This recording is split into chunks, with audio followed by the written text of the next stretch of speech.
Un hombre camina por las calles de Lima. Al mismo tiempo, testigos juran haberlo visto en Manila, en México, en el corazón de África, atendiendo enfermos que jamás conoció en persona. Nunca salió de Perú, y sin embargo estuvo en todas partes. Esta es la historia de San Martín de Porres, el hijo que su propio padre no quiso reconocer, el hombre al que la ley le prohibió ser fraile por el color de su piel, y el santo que terminó enseñándole a toda una iglesia lo que significa la humildad de verdad. Este relato tiene varios capítulos, y todos importan, desde el niño rechazado hasta el milagro que todavía nadie logra explicar. Quédate hasta el final. No te saltes ninguno. Lima, año 1579. En una casa humilde de la ciudad nace un niño que cambiará la historia de la santidad católica, aunque nadie podía imaginarlo entonces. Su padre, Juan de Porres, era un noble español, caballero de la Orden de Alcántara. Su madre, Ana Velázquez, era una mujer libre, antigua esclava panameña de raíces africanas. El niño nació con la piel oscura de su madre, y eso, en el Perú colonial del siglo XVI, bastó para decidir su destino antes de que pudiera hablar. Cuando Juan de Porres vio a su hijo, se negó a inscribirlo como suyo. Los registros de la época lo dicen sin adornos. El niño quedó anotado como hijo de padre no conocido. Su propio padre, viviendo a pocas calles de distancia, prefirió borrarlo antes que admitir que aquel niño llevaba su sangre. Ana Velázquez crió sola a Martín y a su hermana menor, Juana, en la pobreza más extrema. No había herencia, no había apellido, no había lugar reservado para ellos en la sociedad limeña. Años después, Juan de Porres regresó, ya arrepentido, y reconoció parcialmente a sus hijos. Pero el daño ya estaba hecho. Martín había aprendido, desde la cuna, lo que se siente ser mirado como un error. A los 12 años lo enviaron a aprender el oficio de barbero cirujano, una profesión que en esa época incluía sangrías, vendajes y remedios con hierbas. Fue ahí donde Martín descubrió algo que nadie le había enseñado en su casa, que podía usar sus manos para sanar a otros, sin importar quiénes fueran. A los 15 años, Martín tomó una decisión que sorprendió a todos los que lo conocían. Quiso entrar al convento dominico del Rosario, en Lima, y consagrar su vida a Dios. Pero se topó con un obstáculo que ninguna vocación, por fuerte que fuera, podía derribar sola. Las leyes coloniales españolas prohibían expresamente que personas de raza mixta, mulatos, según el lenguaje de la época, fueran admitidas como frailes de pleno derecho en las órdenes religiosas.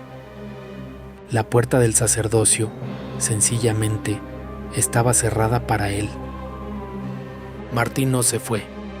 Pidió entrar como donado, el escalón más bajo dentro de la vida religiosa, reservado para quienes servían al convento sin derecho a hábito completo ni a voz en la comunidad. Aceptó barrer los pasillos, lavar la ropa de los frailes, limpiar la enfermería y hacer los trabajos que nadie más quería hacer. Y lo hizo, según los testimonios de quienes lo vieron, con una alegría que desconcertaba a sus superiores.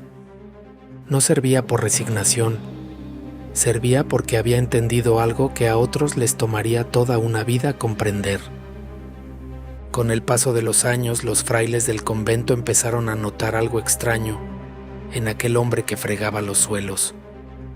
Enfermos que él atendía sanaban más rápido de lo esperado. Hermanos angustiados encontraban paz después de hablar con él unos minutos. El prior del convento, un hombre llamado Fray Juan de Lorenzana, terminó haciendo algo que desafiaba abiertamente la ley colonial. En 1603 decidió romper la norma y permitir que Martín profesara como hermano lego, con votos religiosos plenos.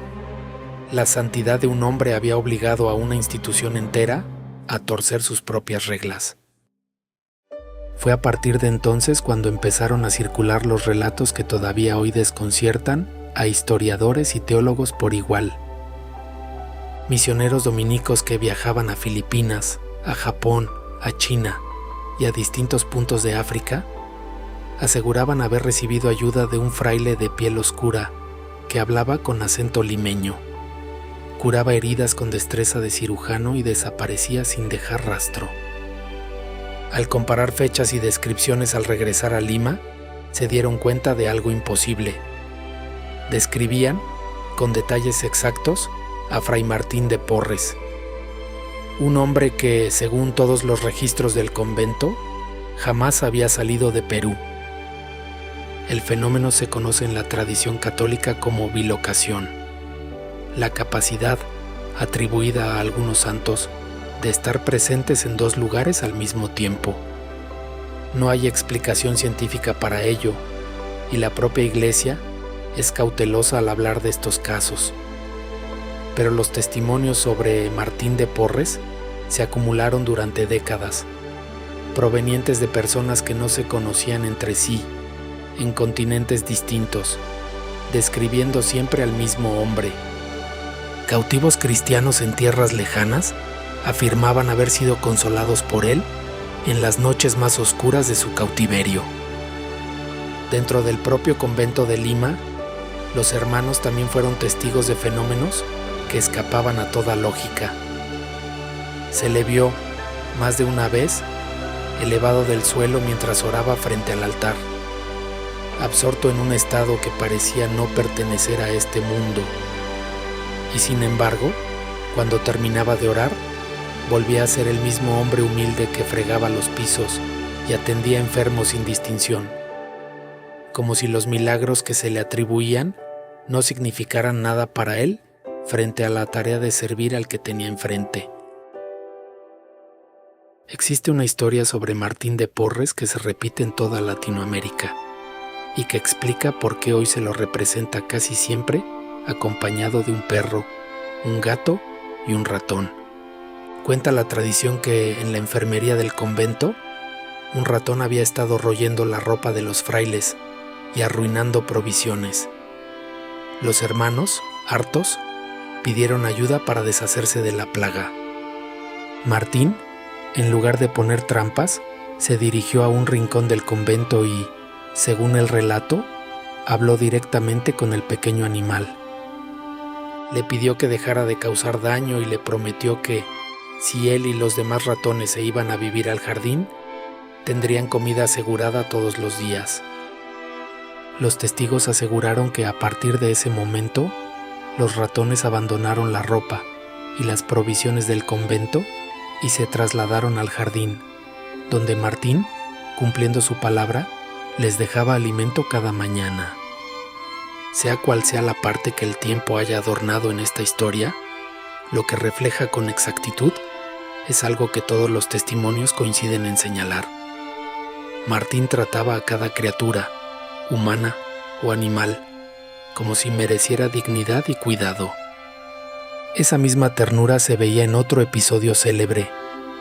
Un perro, un gato y un ratón comiendo del mismo plato, sin pelear entre ellos, dentro de la cocina del convento. Para quienes lo presenciaron, era una imagen casi profética. Si un santo podía lograr que animales naturalmente enemigos convivieran en paz, tal vez existía esperanza de que los seres humanos, divididos por raza, por clase, por origen, pudieran aprender lo mismo. Con el tiempo, esa escena se convirtió en el símbolo visual más reconocible de su santidad, la armonía posible entre lo que el mundo insiste en separar. Más allá de los prodigios, la vida diaria de Martín de Porres estuvo marcada por una entrega concreta y constante hacia los más olvidados de Lima. Fundó, con ayuda de bienhechores, un orfanato y un hospital para niños abandonados, en una ciudad donde la infancia pobre no tenía a quién recurrir. Organizó también una red de asistencia diaria que alimentaba a cientos de personas sin recursos, sin preguntar jamás por su origen, su raza o su religión. Esto era radical para su época. Martín atendía por igual a esclavos africanos recién llegados, a indígenas desplazados de sus tierras, a españoles empobrecidos y a mestizos como él mismo, en una sociedad colonial diseñada precisamente para mantenerlos separados por castas. Se cuenta que cuando le preguntaban por qué trataba a todos con la misma delicadeza, respondía que la compasión no distingue colores, porque el sufrimiento tampoco lo hace. En una Lima dividida por leyes de sangre, aquel hombre que ni siquiera podía ser fraile de pleno derecho, se convirtió en el punto de encuentro de toda la ciudad. Fue en esos años también cuando entabló una amistad profunda con otra figura que hoy conoces bien, Santa Rosa de Lima. Ambos, contemporáneos y vecinos de la misma ciudad, coincidieron muchas veces sirviendo juntos a los enfermos y a los pobres en los hospitales limeños. Dos santos, nacidos en la misma Lima colonial, atendiendo a las mismas calles olvidadas, cada uno a su manera demostrando que la santidad no pedía permiso ni linaje, solo pedía entrega. Martín de Porres murió el 3 de noviembre de 1639, después de una vida entera dedicada a servir sin buscar jamás reconocimiento. Se dice que, incluso enfermo y agonizando, seguía preocupado por si alguien más necesitaba su ayuda antes que él. Nunca aceptó honores, nunca reclamó un título, y cuando se referían a él, con desprecio llamándolo mulatillo, él mismo adoptó la palabra, convirtiéndola en un signo de humildad en lugar de un insulto. Su fama de santidad no murió con él. Durante casi 2 siglos, su causa avanzó lentamente por los pasillos de Roma, hasta que en 1837 el Papa Gregorio XVI lo declaró beato. Pero el momento verdaderamente histórico llegó en 1962, cuando el Papa Juan XXIII lo canonizó, convirtiéndolo en el primer santo de ascendencia africana nacido en América. Un hombre a quien las leyes de su propio tiempo le habían negado incluso el derecho a ser fraile completo, terminaba siendo elevado a los altares como ejemplo para toda la Iglesia universal. Hoy, San Martín de Porres es patrono de la armonía racial, de los peluqueros y trabajadores de la salud, de los animales, de los pobres y de todo Perú. Su imagen con la escoba en una mano y el perro, el gato y el ratón a sus pies sigue recordando a millones de fieles en toda Latinoamérica una verdad simple pero incómoda. La grandeza no siempre nace donde el mundo la espera, y a veces el más rechazado termina siendo el más cercano a Dios, un padre que no lo quiso reconocer, una ley que le cerró la puerta del sacerdocio, una ciudad dividida por el color de la piel, y sin embargo ninguna de esas barreras logró detener lo que Dios tenía preparado para Martín de Porres. Si hoy sientes que el mundo te ha puesto en el lugar equivocado, que alguien te ha rechazado, o que tu origen pesa más de lo que debería, recuerda esta historia. La santidad nunca preguntó por apellidos. Si este relato tocó tu corazón, déjanoslo en un comentario, compártelo con alguien que necesite escucharlo hoy, y suscríbete para no perderte la próxima historia de fe que preparamos para ti. Que San Martín de Porres interceda por ti y por los tuyos.